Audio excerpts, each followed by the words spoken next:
మేఘములపై ఆయన వచ్చును, మేఘములను తన మాటుగా చేయును.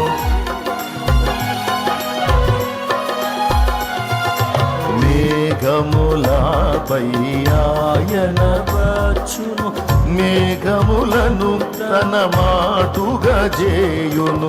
ఉరుములు మెరుపులు మెండుగా చేసి, ఉరుములు మెరుపులు మెండుగా చేసి అపజయమీచును అపవాదికి, అపజయమీచును అపవాదికి.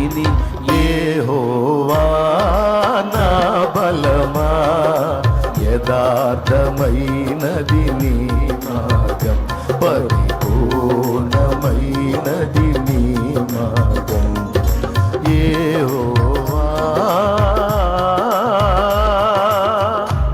లైక్ చేసి సబ్స్క్రైబ్ చేయండి.